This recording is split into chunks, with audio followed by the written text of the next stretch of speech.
আমার কথা শুনবার জন্য আপনাদের আমি স্বাগত জানাই। বাংলাদেশ জাতীয়তাবাদী দল বিএনপিকে দিশেহারা, পথহারা এই প্রশ্ন উঠতে শুরু করেছে এবং প্রশ্ন উঠবার যথেষ্ট যৌক্তিক কারণ আছে। বিএনপির ইতিহাস যেমন গৌরবোজ্জ্বল, কিন্তু বিএনপির রাজনৈতিক পথ চলায় অনেক দুর্বলতা, কোনো কোনো ক্ষেত্রে খানিকটা কলঙ্ক আছে। অনেকেই মনে করছেন যে 2024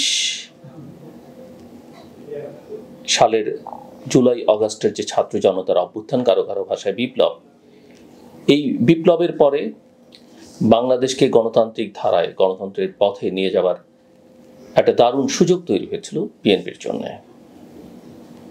হ্যাঁ, ওই পরিবর্তনের পরেই বিএনপি ক্ষমতায় আসেনি, বিএনপি ক্ষমতায় আসবার কথাও নয়। বিএনপিকে ক্ষমতায় আসতে হলে নির্বাচনের মধ্য দিয়ে, জনগণের ভোটের মধ্য দিয়ে ক্ষমতায় আসতে হবে। এই যে গুম, খুন, হত্যা, এর অভিযোগ আওয়ামী লীগের বিরুদ্ধে আছে, ছিল, স্বাধীনতার পর থেকেই ছিল। অনেকে আওয়ামী লীগকে মজা করে, দুষ্টুমি করে বা তার প্রতিপক্ষরা পান্ডালিগও বলতো, কিন্তু ওই দলটির যেমন ইতিহাস আছে,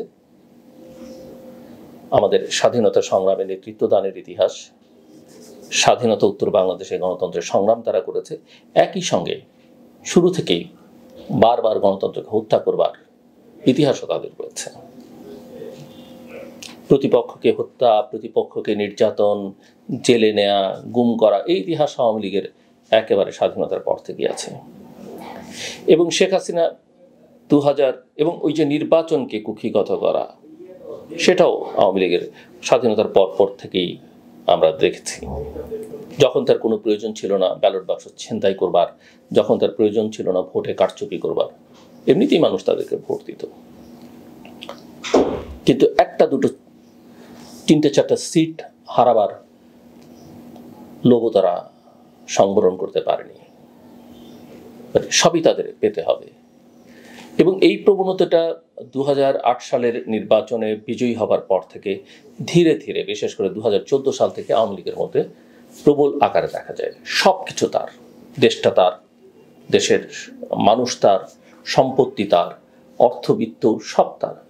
লুটপাট, পাচার, গুম, খুন, মানুষের অধিকার হরণ, ভোটের অধিকার হরণ। ভোট বলতে কিছু মানুষ দেখেনি 15 বছরে। 15 বছরেই তারা খুন করেছে। কিন্তু 36 দিনে, জুলাই এবং অগাস্টের যে বর্বরতা, নিষ্ঠুরতা তারা দেখিয়েছে, ইতিহাসে এক অনন্য নজির স্থাপন করেছে তারা। এবং যে কারণে তাদের পতন, বিদায় খুবই করুণ হয়েছে। এই ধারণা আমরা অনেকেই দেবার চেষ্টা করেছি বিভিন্ন সময়, যে বিদায়টা খুব ভালো হবে না। যত সময় পার করবে আওয়ামী লীগ, যত বেশি ক্ষমতায় থাকবে, বিদায় তার তত করুণ হবে। কিন্তু আওয়ামী লীগের ইতিহাস অন্যান্য দলের বিরুদ্ধে, বামপন্থীদের বিরুদ্ধে, ধর্মভিত্তিক রাজনৈতিক দলগুলোর বিরুদ্ধেও কিন্তু অনেক নানা রকমের অভিযোগ আছে। জামায়াত ইসলামের বিরুদ্ধে স্বাধীনতা আন্দোলনের বিরোধিতার অভিযোগ আছে। বাংলাদেশের যত বুদ্ধিজীবী সহ মানুষকে, স্বাধীনতাকামী মানুষকে হত্যার যে অভিযোগ, বিশেষ করে পাকিস্তানিদের দোসর হিসেবে, সেই অভিযোগ জামাতের বিরুদ্ধে আছে। স্বাধীনতোত্তর বাংলাদেশে তাদের ছাত্র সংগঠনকে বলাই হতো তারা রক্কারা ছাত্র সংগঠন। বিএনপির বিরুদ্ধে অভিযোগ আছে, নেই এ কথা বলা যাবে না। 70-এর দশকে যখন বিএনপি দল গঠন প্রক্রিয়ার মধ্যে যুক্ত হয়, ক্ষমতায় আসে, নিঃসন্দেহে অনেক বড় কৃতিত্ব যে তাদের প্রতিষ্ঠাতা জিয়াউর রহমান সেনাবাহিনীর মধ্যে ডিসিপ্লিন ফিরিয়ে এনেছিলেন, বহুদলীয় গণতন্ত্র ফেরত দিয়েছিলেন, দেশে বহু সংস্কারমূলক কার্যক্রমের ইনিশিয়েট তিনি করেছেন, আন্তর্জাতিক পরিমণ্ডলে বাংলাদেশকে একটা জায়গা করে দেবার চেষ্টা তিনি করেছেন এবং সফল হয়েছিলেন। এবং তার মতো সৎ রাজনীতিবিদ, যদিও সেনাবাহিনী থেকে আসা এবং একজন বীর মুক্তিযোদ্ধা, বাংলাদেশ এখনো পর্যন্ত পায়নি। অন্তত ইতিহাস যা বলে বা যেটুকু আমরা জানতে পারি সেখান থেকে বলা যায়। কিন্তু তারপরেও তার সময় অভিযোগ আছে যে তিনি স্বাধীনতা বিরোধীদের জায়গা করে দিয়েছেন, যদিও তার বিপক্ষে কিছু কিছু তথ্য আমাকে অনেকে বলেছেন যে তিনি আসলে চাইছিলেন মুক্তিযুদ্ধের পক্ষে শক্তিকে নিয়ে পুরোটা করতে, কিন্তু আওয়ামী লীগের কাছ থেকে সেই সহযোগিতা তখন পাওয়া যায়নি, যে কারণে তিনি সবাইকে নিয়ে এগোবার চেষ্টা করেছেন এবং সফল হয়েছিলেন। দেশের ইতিহাসের একটা বড় রাজনৈতিক দল তিনি প্রতিষ্ঠা করতে পেরেছেন। কিন্তু তার সময় ওই যে নানা অভিযোগ আছে, সেনাবাহিনীর অভ্যন্তরে তার বিরুদ্ধে নানা কু হয়েছে, যারা কু করেছে তাদেরকে হত্যা করবার অভিযোগ আনা হয়েছে বিভিন্ন মহল থেকে।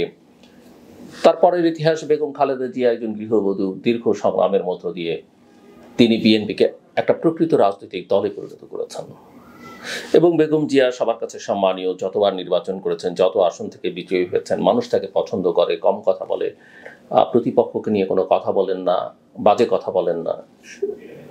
এবং এই দলটিতে সভ্য মানুষের সংখ্যা একটু বেশি, শিক্ষিত মানুষের সংখ্যা একটু বেশি।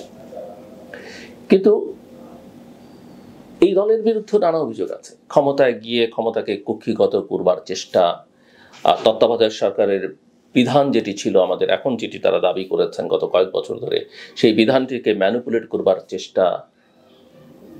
এমনকি আওয়ামী লীগ তো অভিযোগ করে যে তারা 21শে আগস্ট ঘটিয়েছে, 10 ট্রাক অস্ত্র মামলার সঙ্গে তাদের ইনভলভমেন্ট, অস্ত্র চালানের সঙ্গে তাদের ইনভলভমেন্ট, কৃষককে তারা সারের দাবিতে কৃষক যখন আন্দোলন করে গুলি করে 17 জনকে হত্যা করে। নানা অভিযোগ কিন্তু বিএনপির বিরুদ্ধে আছে। আওয়ামী লীগ তো একসময় চেষ্টাই করলো বিএনপিকে জামাতের সঙ্গে ট্যাগ করে একটা সন্ত্রাসী সংগঠন হিসেবে চিহ্নিত করে নিষিদ্ধ করতে, সেটা তারা পারেনি। কিছু মিথ্যে বয়ানও দিয়েছে যে কানাডার আদালত বিএনপিকে সন্ত্রাসী সংগঠন হিসেবে চিহ্নিত করেছে, এই মিথ্যে বয়ানও টিকে নেই। কিন্তু অভিযোগ আছে এবং তার কিছু সত্যতাও আছে। বিভিন্ন সময় বিএনপির ক্ষমতায় থাকাকালীন কিছু কিছু মানুষ তো নির্যাতিত হয়েছে, কিছু কিছু মানুষ তো হত্যাকাণ্ডের শিকার হয়েছে, অস্বীকার করবার কোনো সুযোগ নেই। 21শে আগস্টের মতো ভয়াবহ ঘটনা ঘটেছে। ক্ষমতায় থাকলে তার দায় কিছুটা নিতেই হবে এবং পরবর্তীতে সেগুলো ম্যানিপুলেট করবার যে চেষ্টা, সেটাও বিএনপি যে করেনি তা না। বিএনপির আরেকটা সম্ভাবনার জায়গায় বিএনপির অ্যাক্টিং চেয়ারম্যান তারেক রহমান, একেবারে তৃণমূল থেকে কেন্দ্র পর্যন্ত তার সংযোগ আছে। অল্প বয়স থেকে তিনি রাজনীতিতে তার হাতে খড়ি হয়েছে, পুরো দল চেনেন, রাজনীতি বোঝেন, সাফারিংসও তার আছে, নিপীড়ন নির্যাতন কম ভোগ করতে হয়নি, দীর্ঘদিন তিনি নির্বাসনে আছেন। সব কথা সত্য এবং এই এত সব দুর্বলতা সত্ত্বেও মানুষ মনে করেছে যে আওয়ামী লীগ মরালি এত দুর্বল যে আওয়ামী লীগের পক্ষে এবং মানুষের সামনে আসাই সম্ভব নয়। আগামী 1, 2, 3টে ইলেকশন তো আওয়ামী লীগ সামনে এসে মানুষের সামনে দাঁড়িয়ে জেতা তো দূরের কথা, কতগুলো আসন পায় সেটাই একটা বড় কথা। কিন্তু রাজনীতিটাকে আসলে রাজনীতির হাতে ছেড়ে দেওয়া উচিত, রাজনীতিটাকে রাজনীতি দিয়ে মোকাবেলা করা উচিত। আওয়ামী লীগ যেমন জামাতকে ব্যান করবার চেষ্টা করেছে, মাত্র কয়েকদিনের ব্যবধানে সেই জামাত এখন অনেক শক্তিশালী হয়ে গেছে। হঠাৎ করেই আওয়ামী লীগ তার নিবন্ধন বাতিল করে আওয়ামী লীগ শাসনামলে নির্বাচন করতে দেয়নি, তাতে জামাত কতটা ক্ষতিগ্রস্ত হয়েছে আমরা জানি না। যুদ্ধাপরাধীদের বিচার আওয়ামী লীগের সময় হয়েছে, হ্যাঁ যুদ্ধাপরাধীদের বিচার আমরা সবাই চেয়েছি, কিন্তু বিচারিক প্রক্রিয়া নিয়ে প্রশ্ন তুলবার যথেষ্ট সুযোগ তৈরি করে দিয়েছে আওয়ামী লীগ। স্বাধীনোত্তর বাংলাদেশে আওয়ামী লীগ বিভিন্ন সকল রাজনৈতিক দল ব্যান করে বাকশাল করেছিল বিভিন্ন পর্যায়ে। এমনকি বিচারপতি সায়েম যখন প্রেসিডেন্ট ছিলেন বা শেখ মুজিবুর রহমান যখন রাষ্ট্রপতি প্রধানমন্ত্রী, তখনও বিভিন্ন বামপন্থী সংগঠন, ইসলামী সংগঠন নিষিদ্ধ করা হয়েছে। এগুলো বাংলাদেশে নতুন কিছু নয়, কিন্তু এগুলো আসলে ধোপে টেকেনি। জাসদের মতো দল আন্ডারগ্রাউন্ডে গিয়ে সংগঠন করেছে এবং কি পরিস্থিতি দেশে তৈরি হচ্ছে আমরা সবাই জানি। কিন্তু আমার মূল কথা যেটা, যে 15 বছরে শেখ হাসিনার আমলে বিএনপি সবচেয়ে বেশি নির্যাতিত রাজনৈতিক একটা দল। তার বহু নেতাকর্মী জীবন দিয়েছে, বহু নেতাকর্মী জেল খেটেছে। তারেক রহমান নির্বাসিত, বেগম জিয়াকে মাত্র একটা জাস্ট অনিয়মের জন্য তার বিরুদ্ধে যে রটনা আওয়ামী লীগ ছড়িয়েছে এবং তাকে দীর্ঘদিন কারাবন্দী করে রেখেছে। এমন কোনো নেতাকর্মী নেই যাদের বিরুদ্ধে তাদের মামলা নেই। মহাসচিবের তো বোধহয় প্রায় শখানেক মামলা তার বিরুদ্ধে, বহুবার জেলে গেছেন। মির্জা ফখরুল ইসলাম আলমগীর, অন্য নেতারা বোধহয় বাদ নেই কেউ জেল খাটান। কিন্তু বিএনপি বিভিন্ন সময় ঘুরে দাঁড়াবার চেষ্টা করেছে, পারেনি।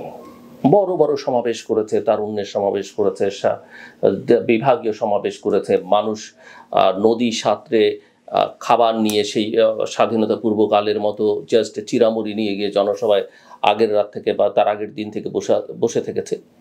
কিন্তু একটা সফল আন্দোলন বিএনপি গড়ে তুলতে পারেনি, দীর্ঘদিন চেষ্টা করে কখনো কখনো ফাইট করবার চেষ্টা করেছে, কিন্তু একেবারে শেষ মুহূর্তে এসে চূড়ান্ত পর্যায়ে এসে বহুবার বিএনপি গত 15 বছরে জাস্ট একটা বেলুন যেমন চুপসে যায়, বিএনপি সেরকম চুপসে গেছে। একটা বড় কর্মসূচির পরের কর্মসূচিটা বিএনপি সফল করতে পারেনি। কেন পারেনি, এইসব প্রশ্নের উত্তর খোঁজা খুব জরুরি। এই কারণে জরুরি যে আজকে এসেও মনে হচ্ছে, এই অফুরন্ত সুযোগ থাকবার পরেও মনে হচ্ছে, যখন সবাই মনে করেন যে কোনো ধরনের নির্বাচন হলে বিএনপি ল্যান্ডস্লাইড ভিক্টরি, কত আসন পাবে, কয়টা হারাবে, সেটারই এখন চিন্তার বিষয়। অবশ্য এই ধারণা গত 8-10 বছরে ছিল যে একটা 25% প্রিফেয়ার ইলেকশন হলেও বিএনপি জিতত সেই ইলেকশনে। কিন্তু আজকে এসে যেটা দেখা যাচ্ছে যে বিএনপি আসলে ট্রমাটাইজড একটা পলিটিক্যাল পার্টিতে পরিণত হয়েছে। দীর্ঘদিন নিপীড়ন নির্যাতনের মধ্যে থাকতে থাকতে মানুষের যেমন কোনো একটা জীবনের উপর দিয়ে ধকল গেলে, অসুস্থতা গেলে, জেলে কাটলে, দুর্ঘটনা ঘটলে মানুষ যেমন ট্রমাটাইজড হয়েছে, বিএনপি পলিটিক্যাল পার্টি হিসেবে একটা ট্রমাটাইজড পলিটিক্যাল পার্টি আমার কাছে মনে হয়। দিশেহারা, পথহারা একটা পলিটিক্যাল পার্টি, কোনো সিদ্ধান্তে সে স্থির থাকতে পারে না।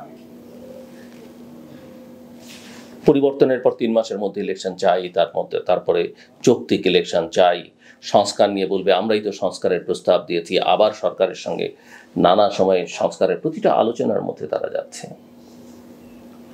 দোষের কিছু নাই, সরকারকে সময় দেন, করেন, কিন্তু পরিস্থিতিটা বোঝার মতো একটা সক্ষমতা আপনাদের থাকতে হবে। এই যে আওয়ামী লীগ ব্যান করা হলো, সেটা নিয়ে তাদের নানা রকমের কথা।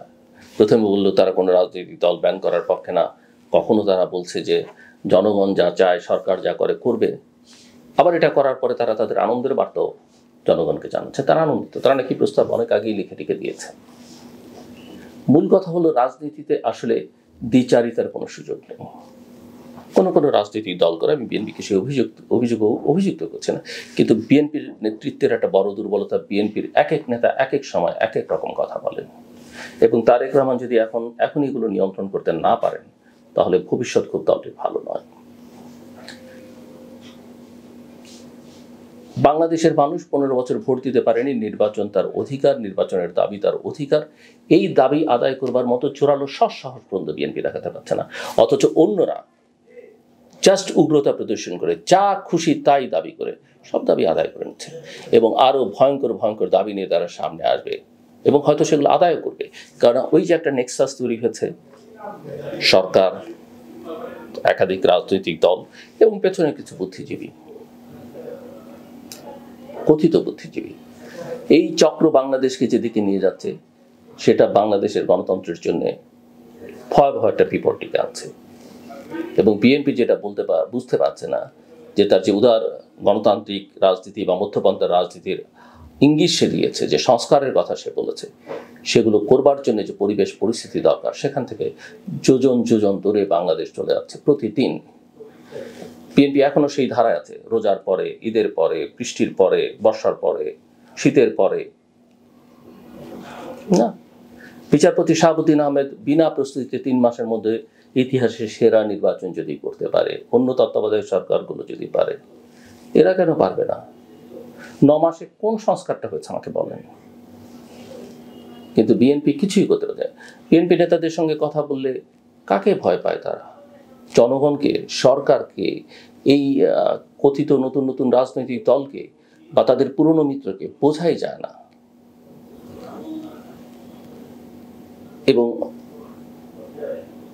রাজনীতির ছাত্র হিসেবে, রাজনীতির পর্যবেক্ষক হিসেবে আমি বলছি যে পুরো পরিস্থিতি, গণতন্ত্রতে বিপদে আছি, এবং পুরো পরিস্থিতি বিএনপির নিয়ন্ত্রণের বাইরে যেতে খুব বেশি সময় লাগবে না। বিএনপির এই যে ধরেন যে বেগম জিয়া বিদেশ থেকে চিকিৎসা শেষে ফিরে আসার পর যে একটা ওয়েব তৈরি হয়েছিল, যেটা ভাইব তৈরি হয়েছিল 2 দিনের মাথায় অন্য দাবির কারণে, সেটা নাই হয়ে গেল। কয় হাজার মানুষ জাস্ট শাহবাগে দাঁড়িয়ে 1 দিন 2 দিন 3 দিন দাবি আদায় করে ফেলল। তো বিএনপির লক্ষ লক্ষ নেতাকর্মী সারা দেশে তাদের একটা দাবি আদায় করবার কোনো সক্ষমতা সামর্থ্য নেই। তারা এটা, আমি তো বুঝি না তাদেরকে পুলিশ মারবে? আই ডোন্ট বিলিভ বাংলাদেশের পুলিশের সেই অবস্থা এখন আছে। সেনাবাহিনী তাদের বিরুদ্ধে দাঁড়াবে? আমার তো মনে হয় না। কারণ আন্তর্জাতিক শক্তিগুলো, সেনাপ্রধান তো নিজেই বলেছেন তার হিসেব মতো এই ডিসেম্বরে নির্বাচন হবার কথা। আমি তো মনে করি সেনাবাহিনী, আন্তর্জাতিক শক্তিগুলো এবং বাংলাদেশের জনগণ ভোট দিতে চায়, ভোট চায়, বাংলাদেশে একটা নির্বাচন চায়।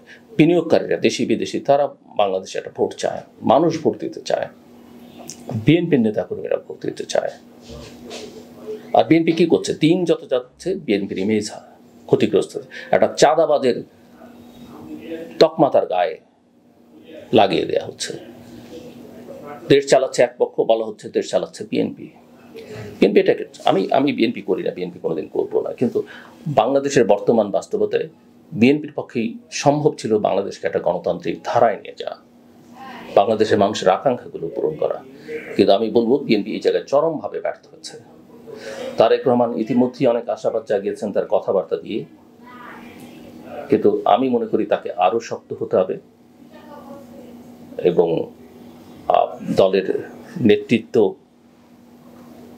যাকে যে দায়িত্ব দেওয়া হবে সেটা পরিষ্কার করে দিতে হবে। এক একজন এক এক রকম কথা বললে হবে না। এবং মনে রাখতে হবে বিএনপি যে ব্র্যান্ড, বেগম জিয়া যতক্ষণ আছেন, তারেক রহমান নেতৃত্বে যতক্ষণ আছেন, জিয়াউর রহমানের নাম তাদের দলের সঙ্গে আছে, কেউ অপরিহার্য নয়। ভয় পাওয়ার কিছু নেই।